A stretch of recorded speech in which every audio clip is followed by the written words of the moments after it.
Good evening, everybody. You're all very welcome to this Engineers Ireland webinar event entitled An Overview of Shannon Foynes Port Company's Review of Vision 2041, Offshore Wind and E-Fuels. This webinar is a collaboration between the Energy, Environment and Climate Action Division and Thomond Region Engineers Ireland. My name is Seamus Lynch, and I'm a committee member of the Energy, Environment and Climate Action Division and also the Thomond Region of Engineers Ireland. So for the record, I'm a chartered engineer. I've worked for renewables in quite some time with Range and Power. We're headquartered in Ennis, County Clare, have offices in Dublin and Middle and Far East. So I'm absolutely delighted to introduce this lecture and to moderate on the question and answer session later. We've kicked off on time as there's a lot to cover and there's a big interest in the actual topic. Can I ask people who are not speaking to please go on mute? And I can confirm that we'll take questions after the event as a Q&A session, and we've allocated some time at the end for this purpose. There's a Q&A facility on your screen, and we'll address as many questions as we can on the Q&A session. In the event that we run out of time, Paul and John will endeavour to answer the questions after the event is finished, and we will follow up with an email to the individuals later in the week. And of course, quite a substantial publication, or the publication is freely available online for those who want to have a look at it.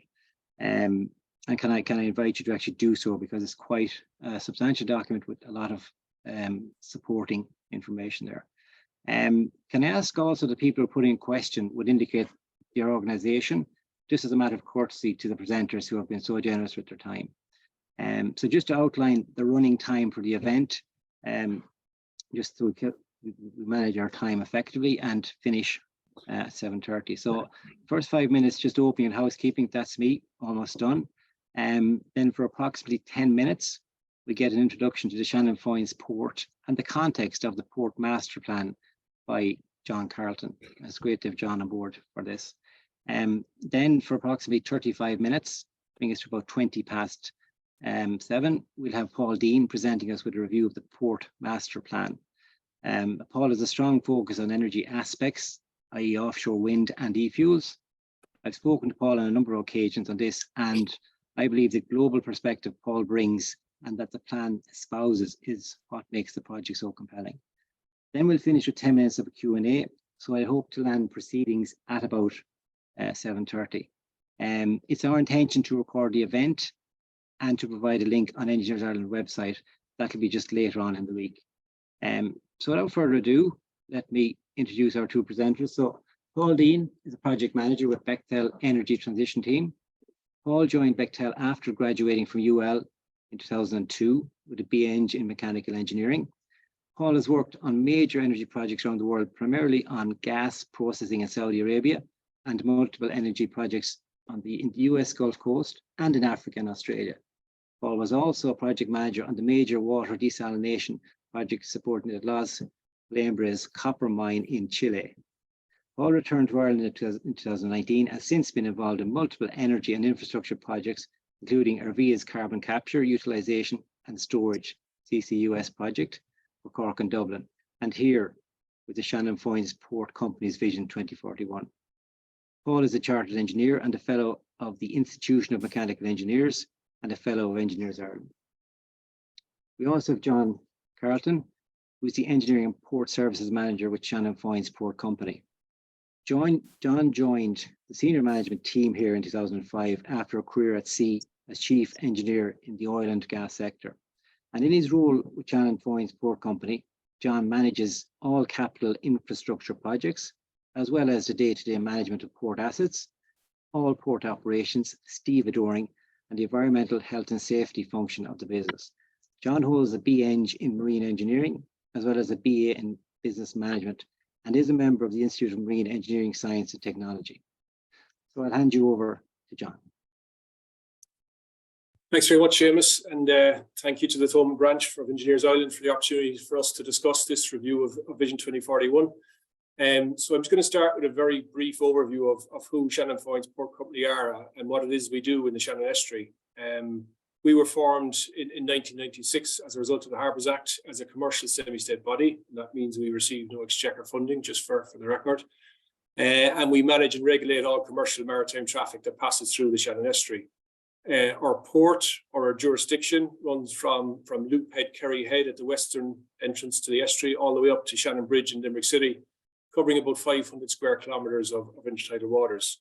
Within our port, there are 6 commercial port facilities, 3 of which we own and operate, and they are Limerick City Port, Shannon Airport Oil Jetty, and Foynes General Cargo Port, which is our biggest facility. Between them, those 3 Shannon Foynes Port Company owned facilities handle in and around 3 million tonnes of cargo every year. The 3 remaining private commercial facilities are Rusal, Aughnish and Lumina, the SSE Power Station and Oil Jetty at Tarbert Island, and the Money Point coal-fired power station in the Clare Coast. And between those 3, they handle in the region of 7 to 8 million tonnes of cargo per annum.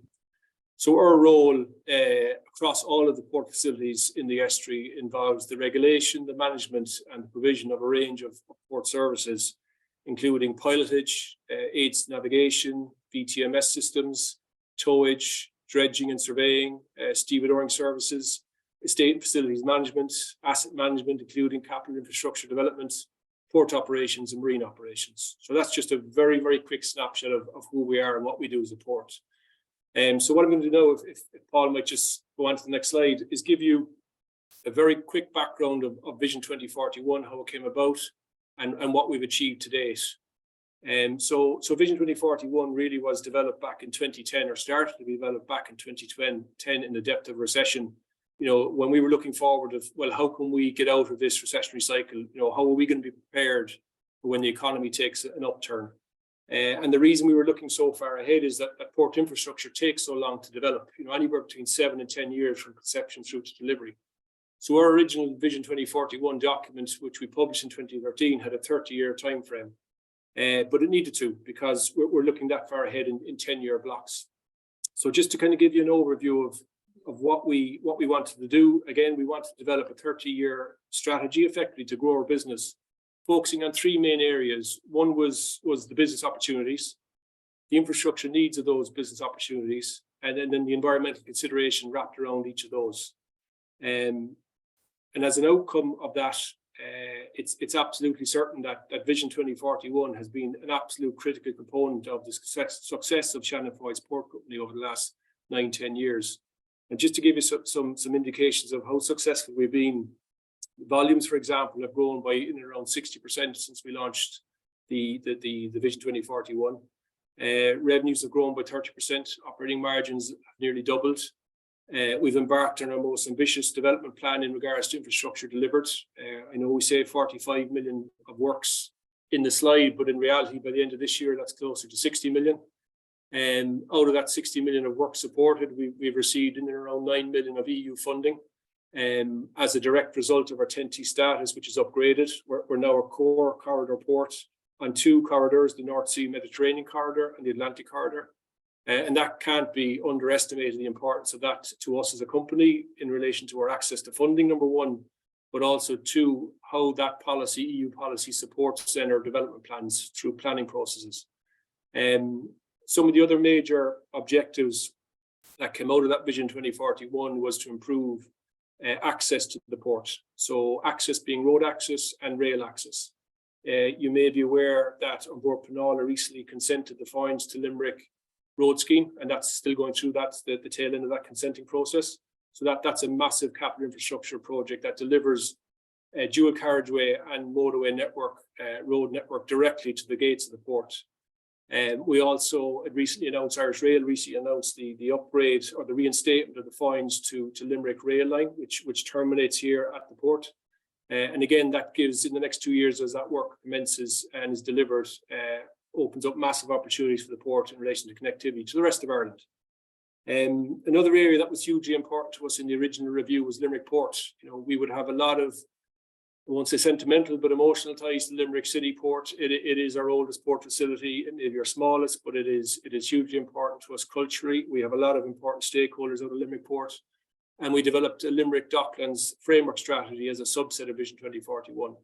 And that effectively looks at 2 elements in Limerick City Port. It looks at our core port assets, which we want to retain as a working port, and then our non-core assets, which we can develop out without impacting on the core business of port operations.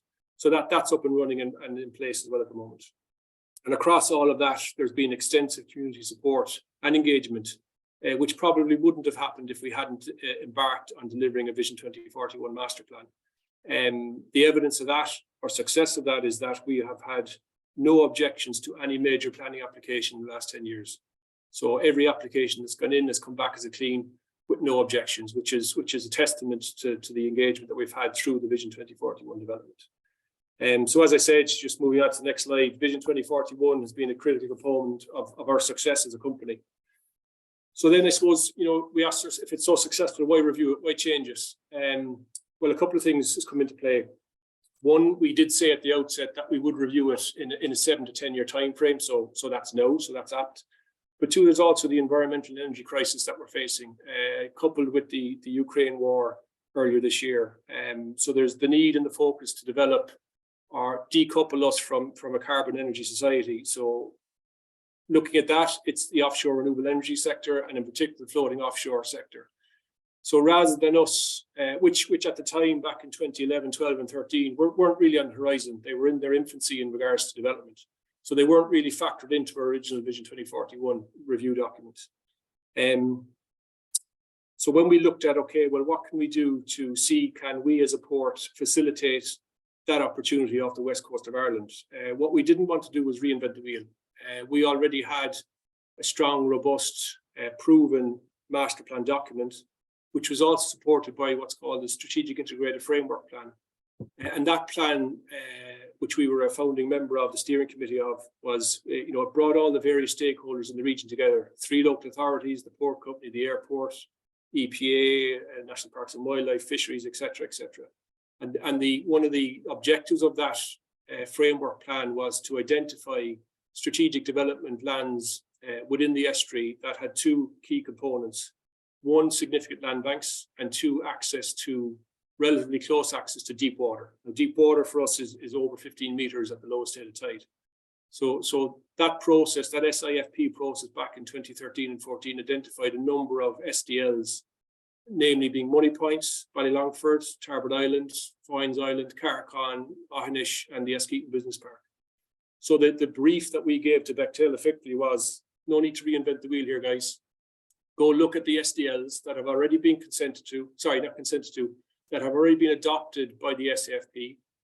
Those land banks and zones, SDLs, have also been adopted into 3 local authority county development plans. They have zoning for maritime related activity, and they're adjacent to deep water. And there's in and around 1,400 hectares of a land bank between all of those sites.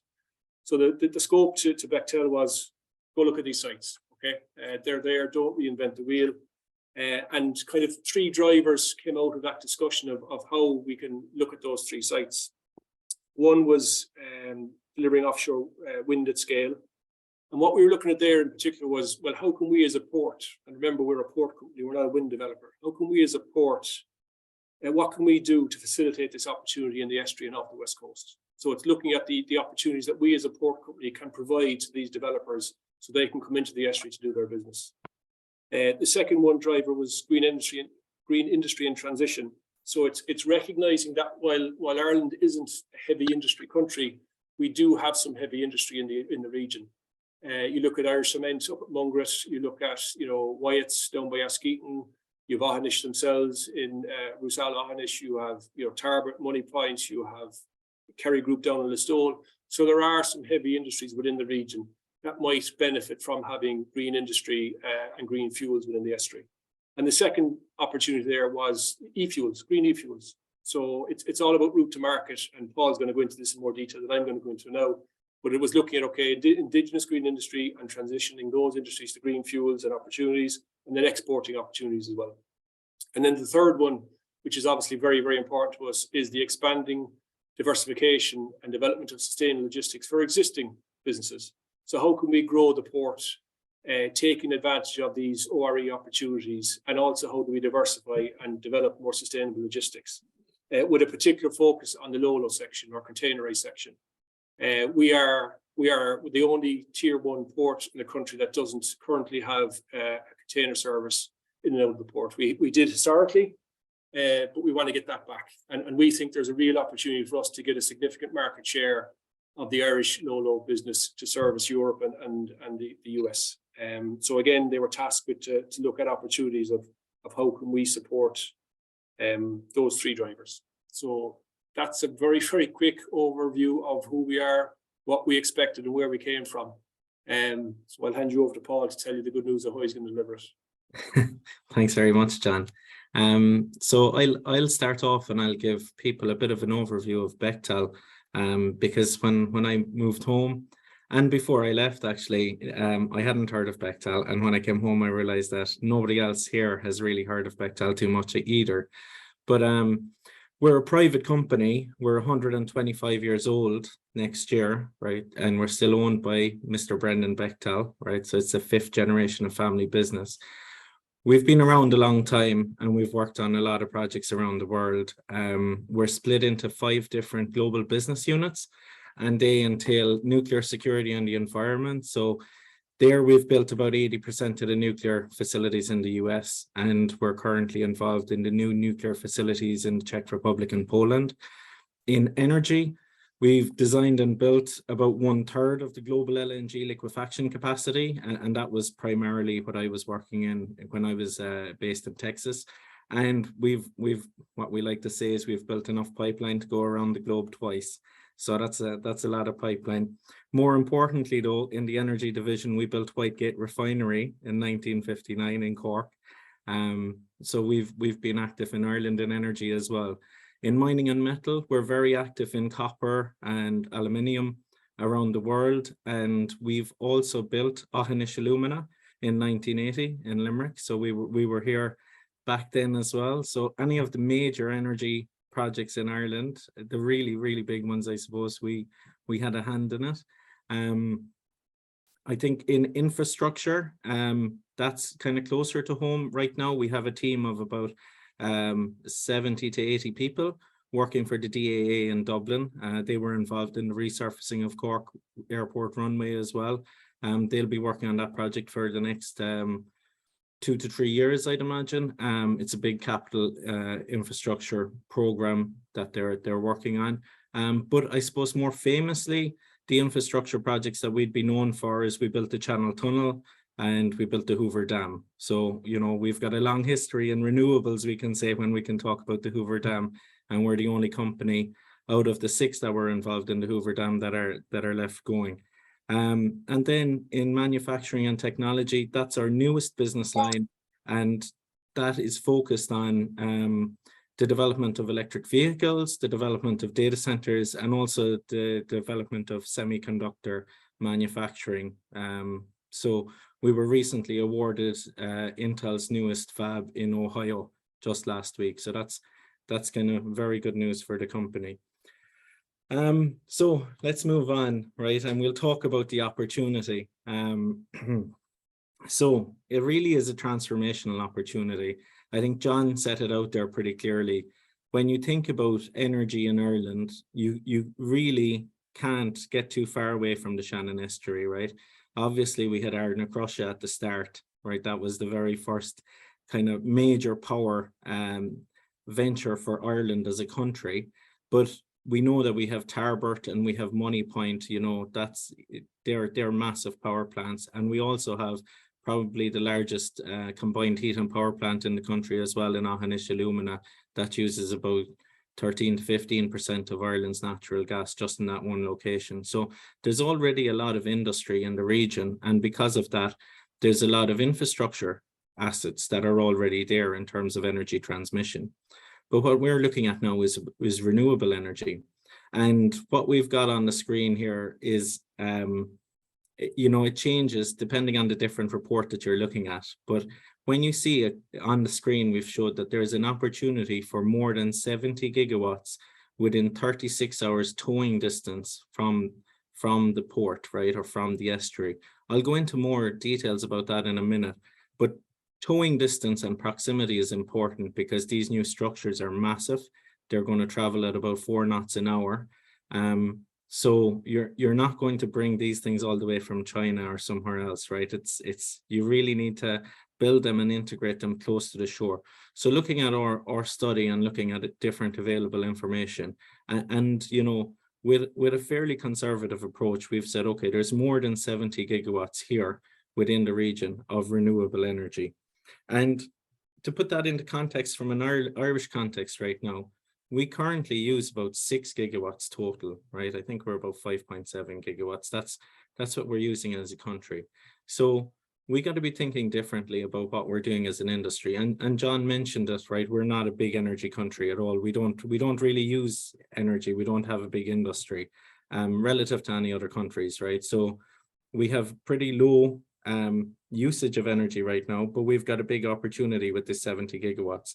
So that's why the green transition is important, and the development of hydrogen and e-fuels and the transmission of electricity, because we are a European citizen now, and Repower EU is really an important kind of document to say that we need to get off fossil fuels from Russia right now as soon as possible, and we need to be looking at all potential for developing renewable energy as quickly as possible, and developing hydrogen, and it's of overriding public interest. That's what it says. And it also says we should designate go-to areas in the European Union. And in my mind, and it's been further supported by the studies that we've done, there is no better go-to area in an Irish context than the Shannon Estuary. So, like I said, this is going to be transformational.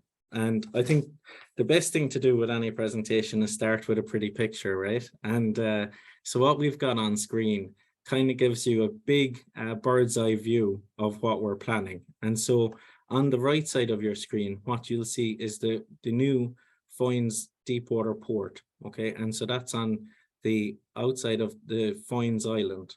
And what we've developed there is a concept for a dual-use port. So not only will you have turbine integration facilities, but you'll also have a port capable of bringing in containers on Neo-Panamax sized ships, okay? And so that capacity that we've considered there is for 190,000 TEUs per year. That's 20-foot equivalent units, okay? So that's your standard 20-foot container. So it's a very large container port. But what's even more compelling, I think, is the size of these turbines. So in the front of the picture, you can see there's a semi-submersible ship bringing in a substructure, right? And just to give you an idea of scale, these substructures, if you're thinking from pontoon to pontoon, the yellow to the yellow, they're kind of 60 meters in distance between them, right? And these things can weigh over 15,000 tons.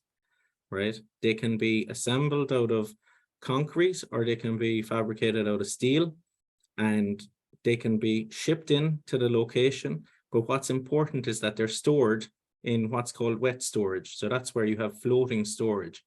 And then they need to be brought in to a hard standing where you've got a significant ringer crane, so one of the biggest cranes in the world really, to assemble these types of turbines. And so what we've considered, because of the concept, is like we're looking to a 2041.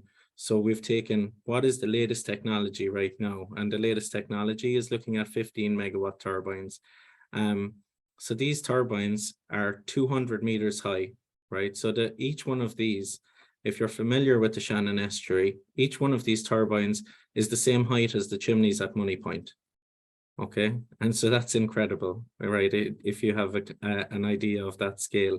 And so the swept rotor diameter here is 236 meters from those blades. So the idea is that you'll bring in the substructure from somewhere else, you'll store it, and then you'll bring it across for integration with its tower and its nacelle and its blades at the port side. And then in its finished state, you'll again store it in wet storage before you've got your weather window or your construction schedule to bring it out and anchor it in its final position, you know, more than 25 or 30 miles or out even to hundreds of miles offshore. Okay. So what's important in there is everybody in Ireland has heard about the current wind strategy that we have going that's really focused on the East Coast. All of the wind farms for the East Coast are really looking at fixed bottom wind. So that means that the depth of waters that you're dealing with are about 60 meters. Like that's kind of between 60 and 80 meters is the maximum that you have for fixed bottom wind. And the the difference with this is that for floating offshore wind, you can go into varying depths up to 1,000 meters or even beyond, right? It's because it's floating, and what you're dealing with is an anchored structure. But I think what's important to know is about the capacity factor for these turbines. So when you consider an onshore turbine, right, and I'm not an expert on wind now, but from the research that I've seen for this project, when you consider an onshore turbine, you're thinking that it's got a capacity factor of about 25%, right? And that tallies with what EirGrid is saying that our onshore wind is generating. The publications are saying that for offshore fixed bottom wind, you should have a capacity factor of 50%. That means that it generates its nameplate capacity half of the time. And for floating offshore wind, and particularly in the locations where we're talking about for Atlantic floating offshore wind, we're looking at a capacity factor of about 65%. So that means 65% of the time you're making the nameplate capacity of these turbines, which is a huge increase of efficiency. So with these gigantic turbines, what we're saying is we can manufacture them, we can fabricate them and integrate them here in the new Port of Foynes. And what we also have is we have an abundance of wet storage. And what we did was we worked with the harbour master to identify locations for wet storage, because wet storage is something that really helps your supply chain in the development of this, because you need wet storage at all stages of assembly and prior to commissioning and installation.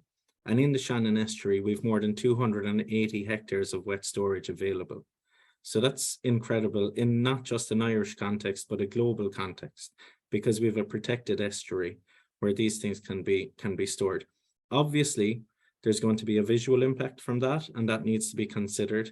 But what we really have is we have a one-stop shop in the Shannon estuary where we can develop the substructures and integrate the turbines and commission them before we float them out offshore.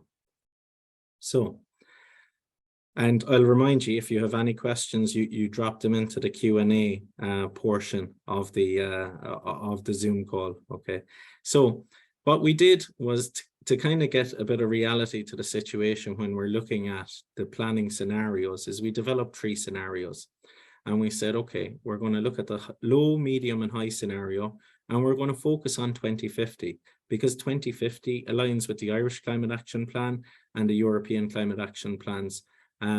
So in order to do that, right, and in order to meet our targets, we said, well, developing all infrastructure by 2041, which was the boundary of the Vision 2041, will really align with achieving the 2050 vision. So what we looked at was a low scenario of 10 gigawatts by 2050. So if we consider 10 gigawatts by 2050, you see that ESB has already planned 1.4 gigawatts for the Green Atlantic project at Money Point, right? And that's planned to come online as close to 2030 as possible.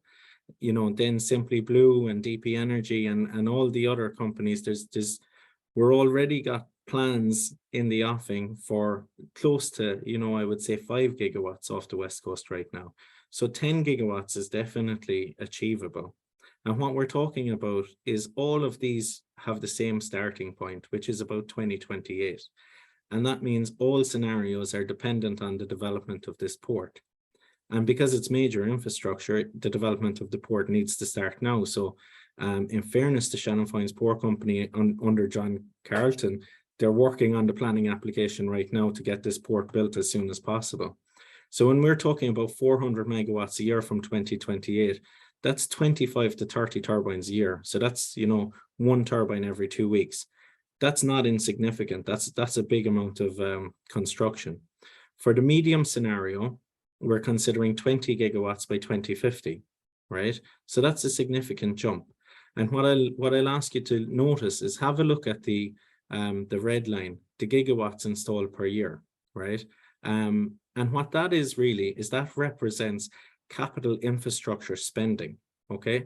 So as we start off with port in phase 1, we're looking at in the early 2030s, we'll do the first expansion, right? To bring us up to an installed rate of about 1 gigawatt a year. And in the late 2030s, we have another significant jump to bring us up to an installed rate of about 1,800 megawatts a year. Okay. And so as the market develops and as it moves, you can move that phasing forward or backwards depending on the demands. But that is each one of those steps in capacity is major capital expenditure that needs to be done. But if we look at what the 30 gigawatt scenario is, the 30 gigawatt scenario by 2050, like Eamon Ryan, even after the launch, said, I don't think that's enough, right? This is an incredible amount of energy.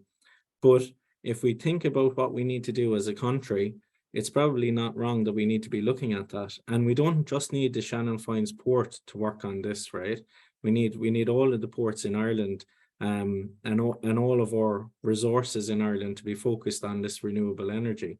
But the Shannon Foynes Port is really leading the way in what they're thinking about. So we're talking about 120 turbines a year. So 120 turbines a year, that's more than 2 a week. That's an incredible rate of production, right? And I like again to do a Bechtel boast, right? That's like the Liberty ships in the Second World War, right? You're rolling out significant infrastructure on a weekly basis, right? But it is a climate emergency. So Bechtel built those Liberty ships in the Second World War. That's why I bring it up. But what we're considering there is even if we have a growth in domestic electricity and e-fuels to bring us to 5 to 10 gigawatts per year, that's what we have there. And we were considering, okay, there'd be 10 gigawatts of electricity export. I'll go into that in more detail, and 10 gigawatts of e-fuels export as well. So that gets us to the 30 gigawatt scenario. And I think that when we tested it with the developers and when we tested it with Wind Energy Ireland and all the different consultees that we had, like we talked to more than 45 different companies and industry bodies in the development of this this review, and everybody thought that the high scenario was in no way incredible. Okay, so that kind of set the scene for what we were planning. So if we look at developing floating offshore wind at scale and what does it mean, right? We can see that this really kind of puts everything into context for the Shannon Estuary. And we've got a little bit of a timeline on the top of what needs to happen. So in Moneypoint, as part of the Green Atlantic project, they've already considered that they'll have substructure assembly and integration as part of that project. I think that is needed, as well as the turbine integration at Foynes Island, and certainly any of the other wet storage that we've considered. It's all needed.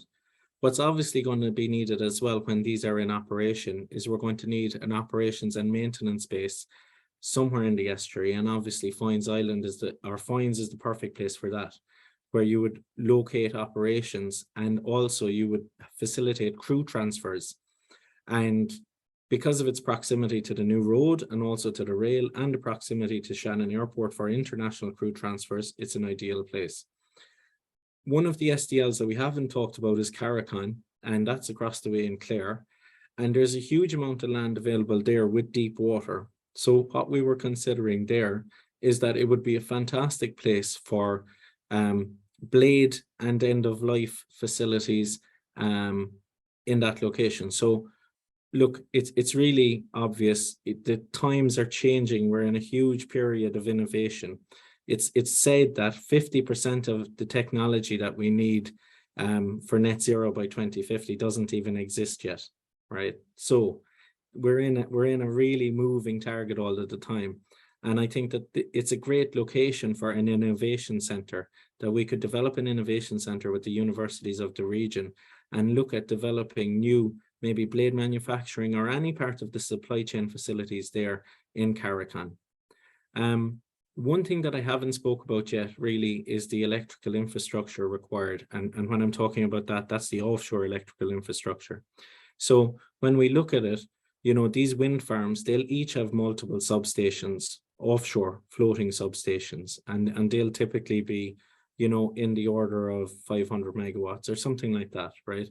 And so they'll consolidate the power from various turbines and they'll bring it into kind of a high voltage system. And so then you're going to have a high voltage cable needing to make landfall somewhere in Ireland. And obviously, because of Tarbert and because of Moneypoint and because of Kilpadogue, We already have major substation assets in the estuary. But what we also did for this, and you know what you have here is you have a nice picture, but we developed GIS mapping and worked along with the harbour master again to identify the best cable corridor that you could have for this HV cable routing into shore. Because what happens right now for developers is each developer needs to go away and look at how they're going to route the cables and how they're going to make landfall. And they also need to look at where they're going to do wet storage and look at the permitting for that. But what can happen here is if we identify in the waters that are owned and managed by Shannon Foynes Port, a corridor where all of the developers can put their cable and do all of the necessary environmental analysis, then that really should expedite the development of this kind of infrastructure. So we've worked on that and identified this cable corridor. And when we're talking about these HV cables, they're typically high voltage direct current cables, which are known as HVDC. And so they typically are maxed out at 2 gigawatts. And we're building some big ones right now. We're building some cables from Darwin in Australia to Singapore, right? 4,200 kilometers of HVDC cables to bring solar power from Darwin up to Singapore, right? So these are being done on a major system around the world, right? And so then that means that there's also a potential to bring HVDC electricity directly to Europe from the Atlantic, or also you could consider new technologies, which we have in Ireland, like Supernode, to develop a supergrid, which would be another way of high efficiency electricity transmission. So again, it kind of makes sense that this should be a go-to area for the region. So kind of moving on to what this is more my kind of thing, is when we're talking about gas and I suppose things that you try not to allow blow up anytime, right? So we're talking about hydrogen here, and hydrogen is widely seen as the replacement of fossil fuels for any of the high heat industries, right? And what we already have in the Shannon Estuary is we have a lot of fossil fuel storage and energy storage. So we're storing a lot of coal in Money Point. We're storing a lot of oil at the Nora facilities in Tarbert. We also have a lot of oil up in Foynes Port. But what we need to do is look at, okay, how are we going to decarbonize this energy? And an easy way of decarbonizing it is to create hydrogen. Hydrogen is done through electrolysis of water. So that is, you add electricity to water and you split water into hydrogen and oxygen. Now that process is hundreds of years old, right? So it's not new technology. But hydrogen is dangerous and oxygen is dangerous, so they need to be treated with a lot of respect. But what can you do with green hydrogen? So green hydrogen is pretty good in that you can use it for blending into natural gas right now. So Gas Networks Ireland are already looking at what kind of blends that they can facilitate in our network. In Ireland, we're lucky that we have a modern network.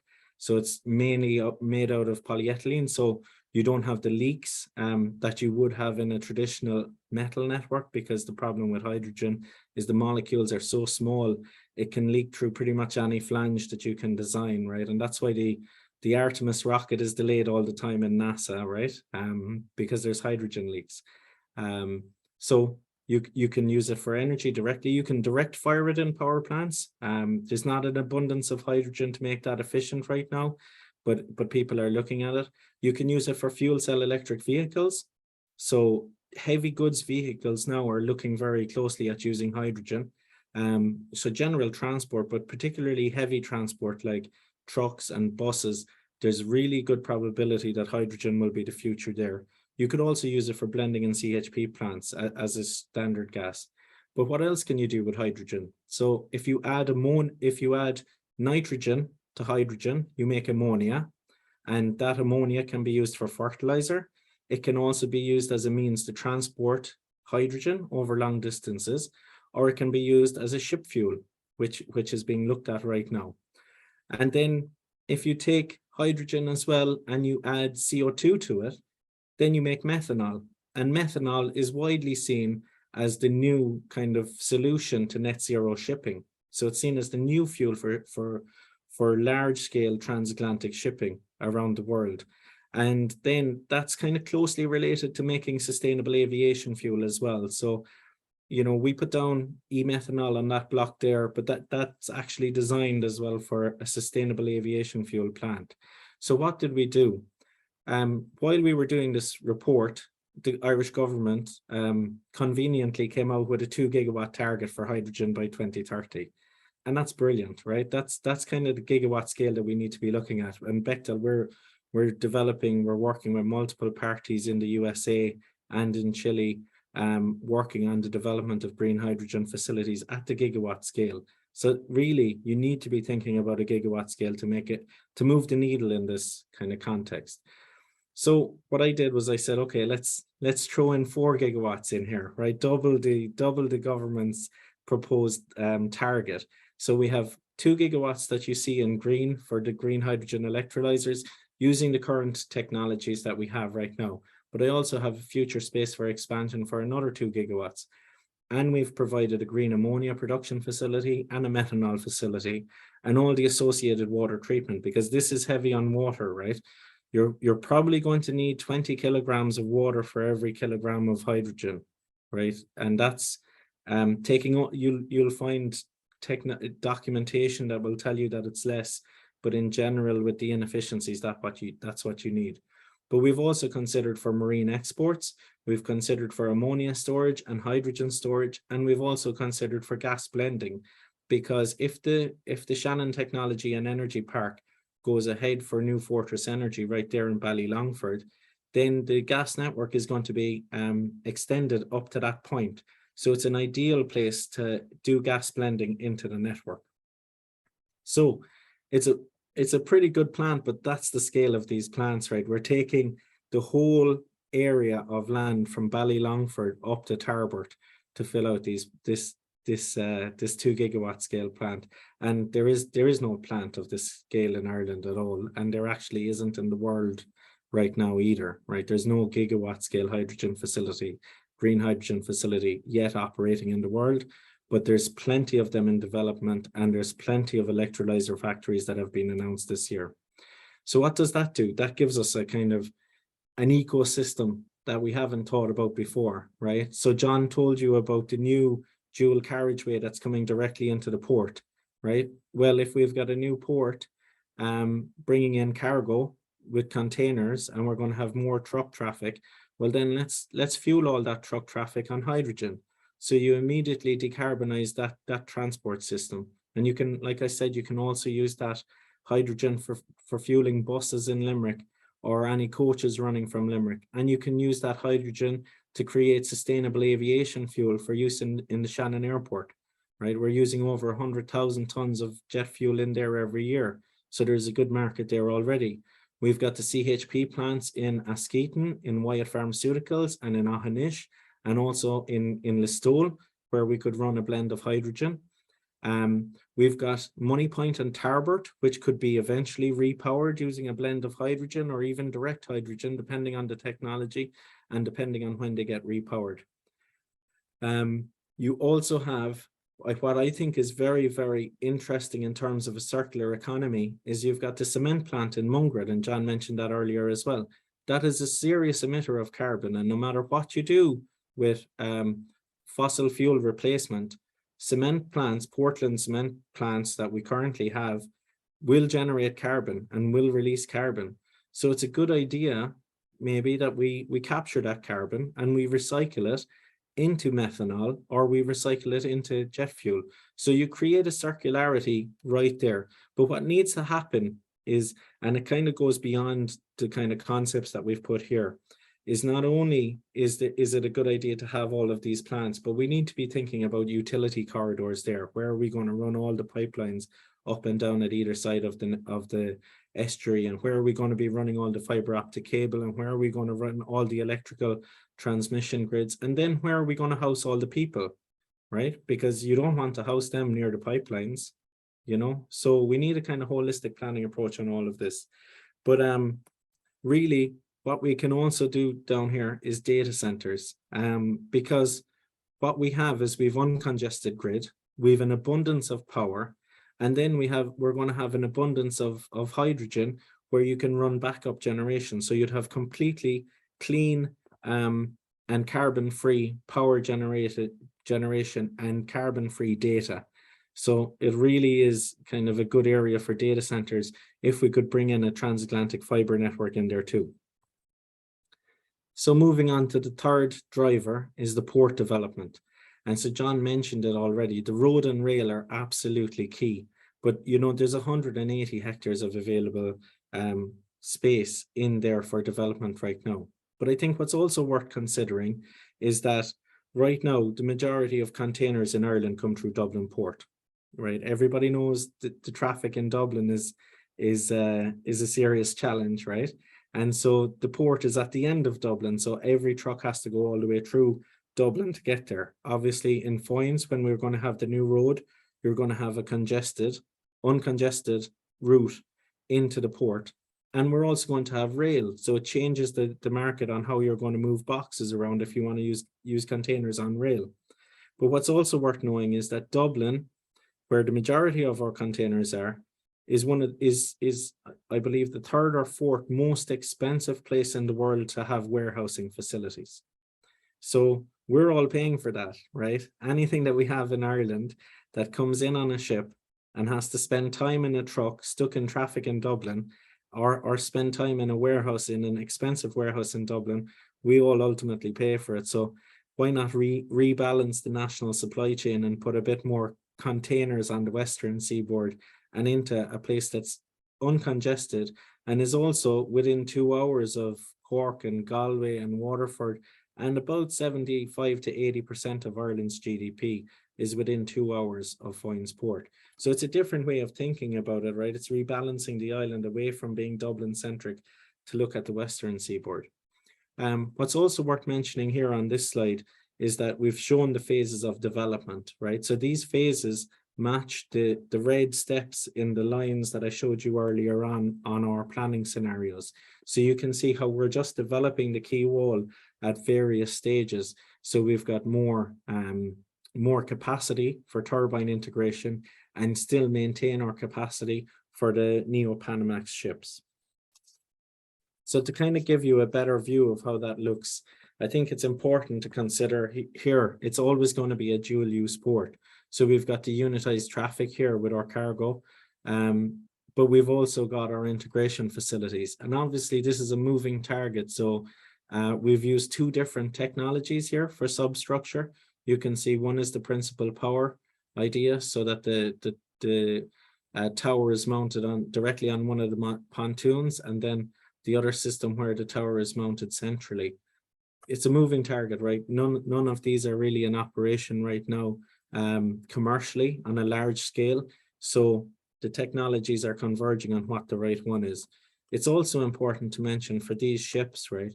Any port development that the port is looking at right now is going to adhere to the Fit for 55 Maritime Directive, right? And so that means that any ship that's going to be on site for more than 2 hours is going to receive power from the shore, right? And obviously with the renewable power that we'll have available, and if we develop significant battery facilities as well, then there's no problem with powering these ships while they're aside on renewable, clean, carbon-free power. So like I said earlier, to give you an idea of scale, these containers are 4 stacks high, right? That's a Neo-Panamax vessel. That's about 360, 370 meters long, right? And these towers are 200 meters high, right? So it's fairly incredible how big these are. But the 190,000 TEUs per year is about 10% of Ireland's market in 2040 using current projections, right? So there's definitely room for Shannon Foynes to play a role in the cargo traffic as well. So then environmental considerations, like obviously the estuary, it's key for renewable energy. We need to move away from fossil fuels, and the estuary is where that can be done.